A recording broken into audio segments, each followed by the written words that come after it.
I feel incredibly lucky, a little bit scared perhaps. So I'm lucky because I'm aware that this is very, very difficult, very challenging. And I'm especially lucky for having exceptional colleagues. I couldn't have done this only by myself. I have many wonderful colleagues who helped me throughout all of the process, starting from shaping the very idea on which the project is based, and also training for the interview, reading the drafts of the proposals. After all, it is a teamwork, and so I have to be thankful for this. Stefano, what your research field is about? I am a researcher at the Institute of Informatics and Telematics of the Italian National Research Council, and I study social media analysis. It is absolutely a multidisciplinary research field. Also, my project is a multidisciplinary project because it tackles issues that involve several disciplines, starting of course from computer science, which is my field of study, but also psychology, and also other disciplines spanning from the social and political sciences up to economics also.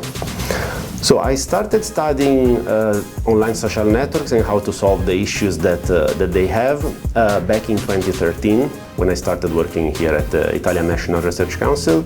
And through the course of the years I kind of shifted a little bit my research focus, starting from the detection of fake accounts, for example, and also fake news.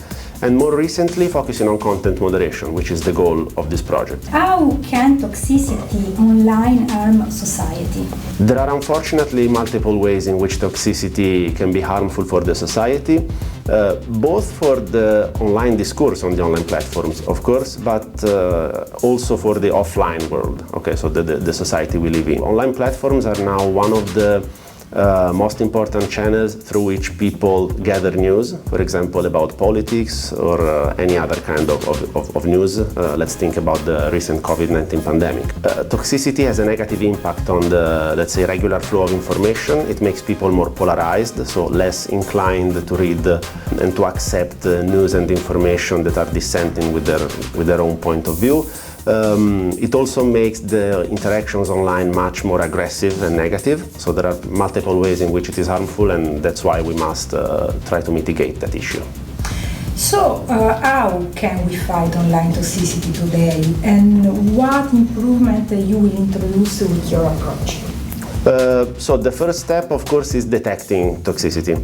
There are many colleagues of mine, mainly in computer science, who develop automatic methods for detecting toxicity. My project starts after having detected that something is toxic.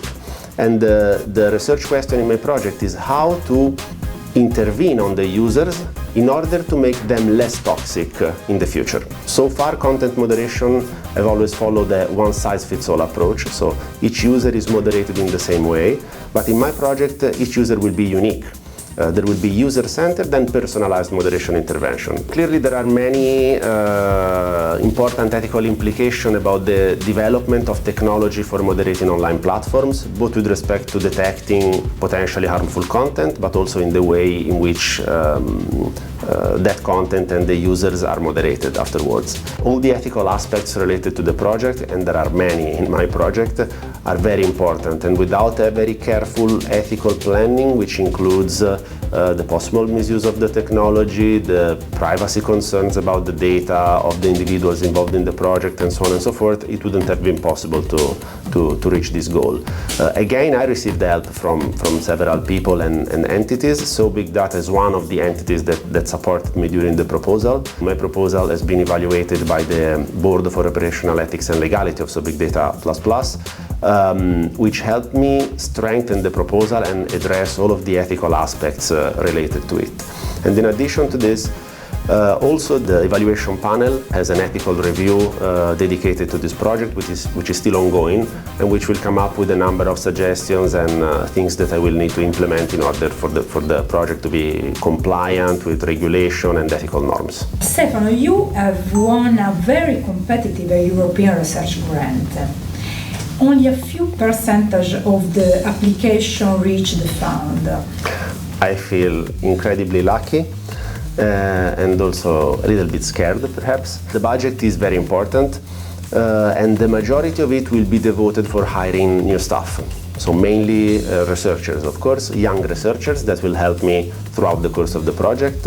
we will have 3 PhDs and 2 postdocs that I will lead as best as I can in order to pursue this ambitious goal, because the project is ambitious, but I'm sure that with the right persons we will be able to achieve excellent results. Thank you so much for your time, Stefano. Thank you. I think we can close.